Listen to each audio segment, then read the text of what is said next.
আসসালামু আলাইকুম। আজকে আমরা এইচএসসি 2024 ফিজিক্স সেকেন্ড পেপারে একটা ম্যাথ সলিউশন করব। এই ম্যাথটা যশোর বোর্ডে আসা একটা ম্যাথ।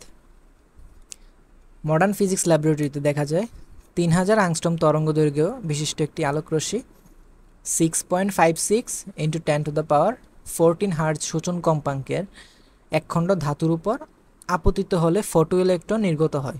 প্লাঙ্ক ধ্রুবকের মান প্রোভাইড করা আছে। সো গতে আমাদের চাইছে কি বের করতে, ফটো ইলেকট্রনের সর্বোচ্চ গতিশক্তি বের করতে। আমরা জানি ফটো ইলেকট্রনের সর্বোচ্চ গতিশক্তি যে ইকুয়েশন কে ম্যাক্স, এটা হচ্ছে আমরা যেই পরিমাণ এনার্জি প্রোভাইড করব মাইনাস আমাদের যে কার্যাপেক্ষক সেটা। সো আমরা কি পরিমাণ এনার্জি প্রোভাইড করছি, আমরা 3000 আংস্ট্রম বিশিষ্ট তরঙ্গ দৈর্ঘ্য প্রোভাইড করছি। সো সেটা হবে এসি মাইনাস ল্যামডা।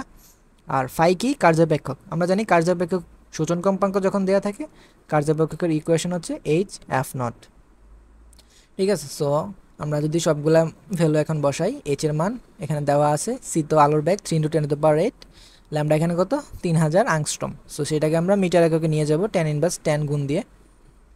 আর এখানে ফ্রিকোয়েন্সি 6.56 10⁻14। সো ক্যালকুলেশন যদি আমরা করি আমরা দেখব রেজাল্ট আসবে 2.27 ইন্টু tan−19 জুল। সো চাইলে তুমি এখানে এটাকে অ্যান্সার রাখতে পারো, অথবা চাইলে ইলেকট্রন ভোল্ট এককে নিয়ে যেতে পারো, এটা তোমার ইচ্ছা।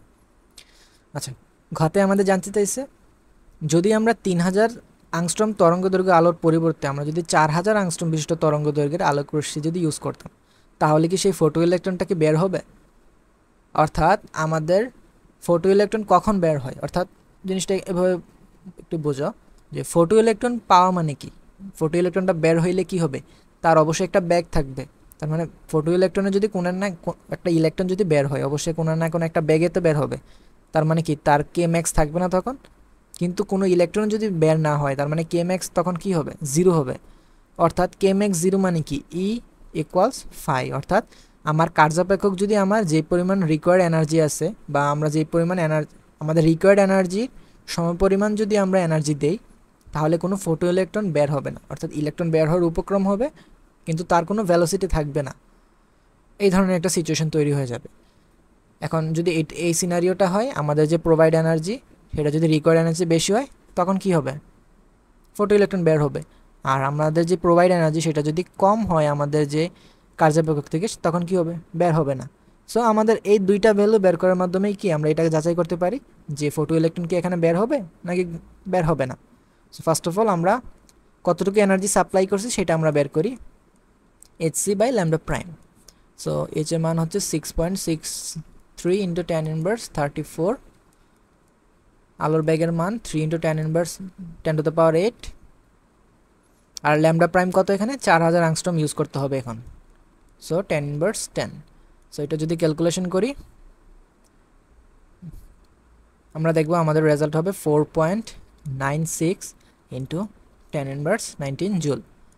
তাহলে এখন আমরা ফাইটা বের করে ফেলি। চলো, ফাই তো এখানে ইজিলি বের করা যায়। আমরা জানি ফাই হচ্ছে এইচ এফ নট, যেহেতু এখানে সূচন কম্পাঙ্ক দেওয়া আছে। সো এইচ এফ নট এটা ইউজ করতে হবে। এইচ হচ্ছে 6.63 10⁻−34। আর এফ নট কত, এফ নট হচ্ছে 6.56 ইন্টু 10⁻14 হার্জ।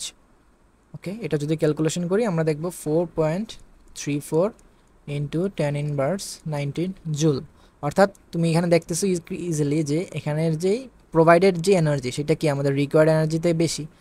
তাহলে কি ফটো ইলেকট্রন কী হবে, এখানে বের হবে। ঠিক আছে, এটা হচ্ছে আমাদের অ্যান্সার। আশা করি বুঝতে পারছো। আল্লাহ হাফেজ।